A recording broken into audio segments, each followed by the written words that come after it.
dia mbola amin'ny fifaliana trano no ahafahana miaraka antsika indray ao anatin'izao fampahirezana fohy izao a ivavakisika. Jehovah-Andriamanitra ray io tsapanay tokoa fa miasarotra amin'ny fiainana, tady fandriampahalemana fiadanana ny vahoakanao, kanefa fantatra ihany koa fa nay ao raha ny zavatra mafy andalovana ety amin'ity zao tontolo izao ity dia miaina amin'ny vanim-potoana faran'izay ary indraindray toa adinonay fa misy ny fiainana mandrakizay izay fo manao indraindray toa mieritreritra izay hoe tena ohatra ny haritra ho velona ety amin'ity zao tontolo izao ity. Ary izay no mahatonga anay manao atsirambina ny teninao izay tonga manjary adinonay ka ianao ny tompon'ny teny farany ary mamaly ny olona rehetra araka ny asany. Amin'izao fotoana fohy izay ve andraisana indray ny tenin'Andriamanitra izao dia mifanahinao masina anao ka hiasa tompo ao anatinay tsiraray avy indrindra eo anivon'ity firenena ity. Tenena indray Jehovah fa mihaino mpanomponao amin'ny anaranao Jesosy. Amen. Faly miarabantsika amin'ny anaran'i Jesosy manonona ny fahasoavana sy ny fiadanan'ny tompo ho amintsika mandrakariva. Fantatritsika fa miaina ao anatin'ny vanim-potoana farantsika ary ny toe-javatra misy eo anivon'ny tokantrano, eo anivon'ny fiangonana, eo anivon'ny manodidina, eo anivon'ny firenena, eo anivon'ity zao tontolo izao ity dia ohatran'ny efa trompetra tsofin'Andriamanitra sady mba tsy variana fotsiny tsika hijery ety amin'ity zao tontolo izao ity fa tokony hibanjina fa misy faran'ny zavatra rehetra izay andravana n'ity zao tontolo izao ity ary Andriamanitra ny tompon'ny fitsarana ary ny zavatra tsy ampozin'ny olona na dia ao anatin'izao fahavelomana izao ary dia mamaly Andriamanitra fa saingy izy tsy tonga dia mamely ny olona. Fomba n'Andriamanitra no maniraka ny mpanompony, mampitandrina satria tsy tian'Andriamanitra ny handringana azy ary manome vanim-potoana mba hieritrretan'ilay olona ka raha miova izy dia manenina izy ny milozaka sainy no tanterahana fa raha tsy miova ilay olona eo no tena mampatahotra ny famelezan'Andriamanitra. Zavatra nijanonantsika tamin'ny farany Mateo 4:20 izay manambara n'izany rehetrarehetra izany hoe 9:7 Mateo 4:20 evaketsika hatramin'ny 9:4 ary Jesosy namalaka nanao tamin'ny mitandrema fa androa izay mitaka anareo fa ny mpitona ny fitaka izao na raisitsika eo amin'ny sehatra ara-panahy be dehibe ny fanontany raisitsika eo anivon'ny fiainana andavanandro, eo anivon'ny firenena, eo anivon'ny fivavahana, eo anivon'ny ataoko politika betsaka ny famontahana, dika ny famontahana fampanantenana zavatra pokaty ary tena ny olona dia ohatra ny mahafinaritra ny olona ny manaiky fitaka fa tsy manaiky ny marina ary io nefa nampitandreman'i Jesosy zavatra hitranga zany any am-parany kanefa ao anatin'izay fitaka izay tsy mahavita mamitaka raha tsy mampanantena zavatra mahamirapiratra ary ao anatin'ny zavatra mahamirapiratra no tokony hitandremana sao dia misy zavatra tsy ampozina hitranga. Jesosy namalaka nanao tamin'ny mitandrema fa androa isay mitaka anareo fa maro izy no avy amin'ny anarako ka na hoe zany Kristy ary maro no voafitany. Maro no avy amin'ny anaran'i Jesosy. Inona zany ho avy amin'ny anaran'i Jesosy zany? Mitony tena ho mpivavaka, mitony tena ho mpanompon'Andriamanitra, mitony tena ho masina, mitony tena ho marina. Fantatra foana ange amin'ny voany io ianao ve no hoe tena hitony tena hitovy amin'ny Kristy ho avy amin'ny anaran'i Jesosy Kristy ny rahan'ny tompo dia fantatra foana ange io amin'ny voa vao miresaka an' Jesosy ianao ary izay no mahatonga antsika niresaka kely ny Pasika. Inona ny miavaka ao anatin'ny Pasika? Fitiavana lehibe manolotra ny ainy ny olona ho avy amin'ny anaran'i Jesosy. Fitiavana tsy roa amantany no hita ao anatiny. Mora fantatra io. Ny 9:9 andre ady sy filazana ady ianareo sy ka mitandrema aza matahotra fa tsy maintsy ho tonga zany nefa tsy mbola tonga ny farany isy firenena itsangana mely firenena, isy fanjakana itsangana mely fanjakana, isy mosary sy horohorontany amin'ny tany samihafa. Zany rehetrarehetra zany sy fiandohan'ny fahoriana, tsy fiandohan'ny fiadanana. Zany ny zavatra rehatsika manerina an'izao tontolo zao. Tsy takona fenina fa zany ny rehatsika eto amin'ny firenetsika. Mbola tsy takona fenina fa mianjaanja taka ny vaiakandrina. Zany ny rehatsika eo anivon'ny finoana, ary ny finoana zay resahako na io mino an'Andriamanitra. Be dia be ny finoana ny kristianina zany, sy ny antoko-pivavahana maro isan-karazany misy manerina an'izao tontolo zao, misy eo anivon'ny firenena. Samy manana ny Andriamanitra zay vavahana, fa tsy misy fifankatiavana na ny kely ary, fa samy teo babany avokoa. Zany ny toe-javatra misy. De inona ny vokany? Fahoriana. De nitohizan'i Jesosy, ary de atorony amin'ny fahoriana ianareo sy ka vonoiny, ary ho alan'ny firenena rehetra ianareo noho ny anarako. Zany mamaritra ny famarina ny tenin'Andriamanitra. Rehefa marina io no amara zavatra mitranga, atorony amin'ny fahoriana ianareo. Marina nefa tsy hoe tena fitsarana, fa fitaomana kosa mba hiverina amin'Andriamanitra, mba hisiny fiadanana sy ny fandrikalemana. Raha Andriamanitra no mety rantsehatra, fa io tsy eken'ny olona, araka ny ohatra izay niraisitsika tamin'ny farany hoe tsy zakan'ny olona mihitsy ilay tenenina hoe matoa ianao tonga amin'ny toeran'io dia noho ny amiko. Zay nefa ny tian'Andriamanitra ho tanterahana. Raha manaiky azy tsika mba Andriamanitra no mahazo voninahitra hoe tsy misy fiadanana tonga teto amin'ny firenena raha tsy za, fa tsy eken'ny olona zany. Tsy misy fiadanana atao anatin'ny fiangonana raha tsy za, fa tsy eken'ny mpitondra fivavahana zany. Ary ny fivavahana rehetra zay misy ohatra ny te hampisongadina ny tenany hoe za iny mahavita azy, de tsy misy. Samy teny mihitsy hoe Andriamanitra no mahavita azy. Mandefitra nge Andriamanitra amin'izao vanim-potoana izao, satria te hisandratra ny olona, na de ny teny ary izy. Jehova hiady anareo fa nareo kosa angino tsy manaiky ny ankamaroan'ny olona. Amelan'i Jehova hiady, fa ny olona no miady de manjary mangino Jehova. Dinona ny vokany? Fahoriana. Atolona amin'ny fahoriana ianareo sy ka vonony, ary ho alan'ny firenena rehetra ianareo noho ny anarako. 10 ary amin'izany andro zany dia ho tafitohana ny maro, ifampiapanga sy ifankahala izy. Misy mpaminany sandoka maro itsangana ka hamitaka ny maro, ary noho ny habeny tsy fankandoavan-dalàna iamangatsika ny fitiavan'ny maro ozy. Fa zay mahatratra amin'ny farany no vonjena, ary hotoriana amin'izao tontolo izao ty filazantsara ny fanjakana ity, voavolombelona ny firenena rehetra dia voatonga ny farany. Io no fanontaniana napetrakitsika mba hoentina ny eritreritra tamin'ny farany hoe inona ny zavatra hitantsika sy tsapantsika amin'izao vanim-potoana izao. Tsika tsy hijery manerina an'izao tontolo izao fa eo anivon'ny firenena, eo anivon'ny kristianina, eo anivon'ny mpivavaka. Misy fitiavana ve? Misy fihavanana ve? Ohatra ny lasa malaza tsinanana ny taka ny filitsaona le fahendrena malagasy. Fihavanana. Zay na piaiky izao tontolo izao. Ny tena mbola afo zany malagasy zany. Tandro ny fihavanana. Asa raha mba sahan-tenitsika misy ve zany amin'izao vanim-potoana izao? Ao anatin'izany fitiavana fihavanana zany. Fandefitra, malemy fanahy, mifamela heloka, mifampitatana, tsy manendry jesy. Tsy hitantsony zany. Kanefa araka ny tenin'i Jesosy, hotoriana amin'izao tontolo izao ty filazantsara ny fanjakana ty vavolombelona amin'ny firenena rehetra ozy dia voatonga ny farany. Zay no mahatonga ny hafatra tsy mijanona, mba horen'ny olona rehetra na ambony na ambany ny famarinana, satria antso ataon'Andriamanitra mba hiverina aminy. Araka ny resahantsika, ny zavatra tsy tsapan'ny olona nge amin'izao vanim-potoana izao tena mandalo ange ny fiainany. Andriamanitra ny tompo ny teny farany, ary ny zavatra atao rehetra dia Andriamanitra no itsara. Fa inona moa no mahatonga ny olona mafo?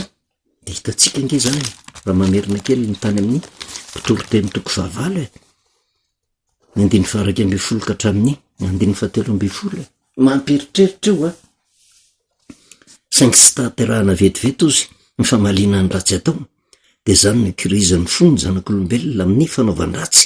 Eny fa na de manao ratsy injato aza ny mpanota ozy ka ela velona ihany, de fantatro kosa fa isoan'izay matahotra an'Andriamanitra de zay matahotra eo anatrehany, fa tsy isoa manratsy fanahy fa toy ny alika izy ka tsy aritrela satria tsy matahotra eo anatrehan'Andriamanitra.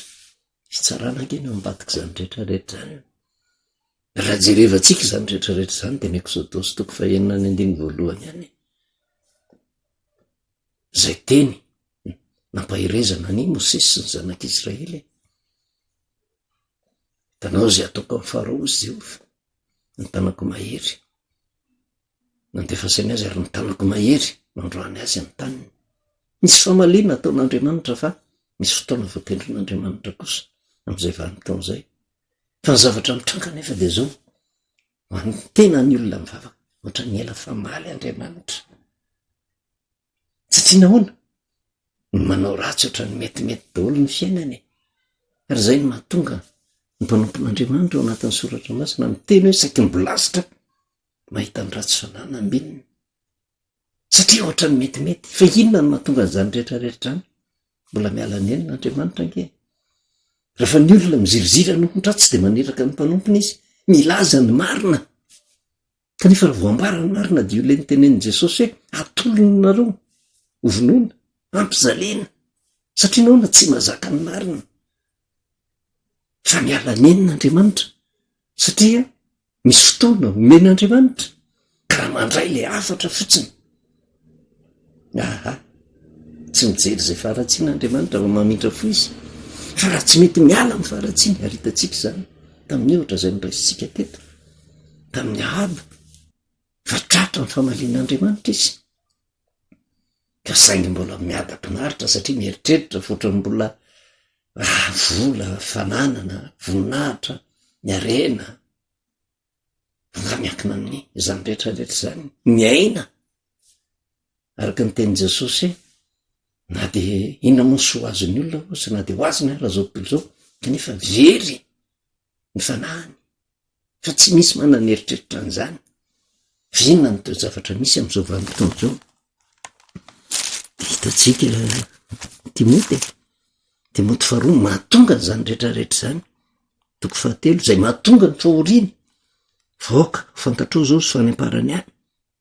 Timoty 2:1 ka hatramin'ny 5 ako fantatrao izao fanamparany any de isy andro mahory, fa ny olona ho tia tena, ho tia vola, ho mpandoka-teny, mpiavonavina, miteny ratsy, tsy manora isy reny, tsy misaotra, tsy manady zay masina, tsy manampitiavana, mpamitolo fo, mpanendrikendry, tsy mahono-po, loza be, tsy tiany tsara, mpamadika, krina, mieboebo, tia fafinaretana mihoatra ny fitiavany an'Andriamanitra, manana ny endriky ny toe-panaraka an'Andriamanitra ozy nefa mandany heriny, reny kio de alaviro. Zany ny zavatra misy andro mahory ange zao re olona. Fa tsy mahatsapa tsony ny olona hoe tena fa tafalatsaka ao anatin'ilay araton'ny Satana daholo. Ary tsy mora ange ny valiny rehefa aveo satria tiany Satana, fomba Satana ange de zao hoe asandrany ianao sao de mieritreritsika hoe tsy afaka manome voly Satana, sao de mieritreritsika hoe tsy afaka manome fahefany Satana, afaka manome zay tiatsika aranofo Satana, voninahitra, fahefana, vola, ndretraretra. Fa sandrany ambony de ambony ianao, ary mahafinaritra ny Satana rehefa mifiretaka indray mandeha anao. Fifalimbe ny an'ny Satana, safidinao zany satria tsy manaiky fitorinany marina. Ary eo indrindra mahatonga amin'ny Paoly apôstôly iteny Tesalonianina 2:5, Tesalonianina 2:5 de ny andininy 1 ka hatramin'ny 13, fa ny amin'ny andro sy fotoana ry ralaosy de tsy misy tokony hosoratako aminareo, satria ianareo mahalala marimarina fa ho avy toy ny mpangalatra amin'ny alina ny andro mitompo. Raha misy olona manao hoe miadana sy mandry fahizay izy, anjo azo tapoka amin'ny fandringanana izy toy ny fararian'ny vehivavy raha miteraka ka tsy afa mandositra mihitsy. Izy ny zavatra tiany Paoly apôstôly tenenina ao anatin'izany ange tsy andro fotsiny amin'le fiaviany Kristy fa fiainana andalovan'ny olona zany, satria izay ataon'ny olona ihany no miverina aminy ary mampitandrina izy. Ianareo mahalala marimarina fa ho avy tamin'ny mpangalatra ny andron'ny tompo, zany hoe ny zavatra fahoriana mianjady amintsika tampoka natokavana, tsy mampilaza io. Tsy afaka enteranao ny fahefana, tsy afaka enteranao ny vola, tsy afaka enteranao ny voninahitra, fa rehefa ho avy io, rehefa hamaly ny tompo, tsisy hevitra. Ndrao dia tonga amin'ny tenin'ny Paoly apôstôly, mieritreritra ianao fa miadana sy mandry fa izay anjo anao tampoka ny fandriana, tsy afa mandositra ianao eo anatrehan'izany rehetrarehetra zany. Inona nefa zavatra takiny ny 14 fa ianareo ry lalaozy, tsy ho maizina mba hahatratranareo toy ny mpangalatra zany andro zany, fa ianareo rehetra dia zanaky ny mazava sy zanaky ny andro, tsy an'ny alina na ny maizina isika, koa dia aza mba matory toy ny sasany isika ozy, ka fa aoka iambina ka ahony tena ajanontsika hatreo, ary zay ny tanjona kendrena. Tsika rehetra nge tsy zanaky ny maizina ao so zanaky ny mazava, ka inona ny tokony atao? Aza mba matory tahaka ny sasany, fa aoka iambina sy ahony tena, andinika tsara zany manoloana ny toe-javatra mitranga rehetra. Misy fotoana voatendrin'Andriamanitra amaliana ny olona rehetra, io tsisy afabela, fitiavana mato reny sofintsika zany rehetrarehetra zany. Ninona toerana misy atsika, na mpitondra fanjakana na mpitondra fivavahana, ary mpitondra fivavahana tsy hoe ny kristianina irery ihany, fa zay heverinao fa fivavahana maharesy lahatra anao, zay nataonao teo amin'ny fiainana miverina aminao foana eo, na inona na inona, fa mendena.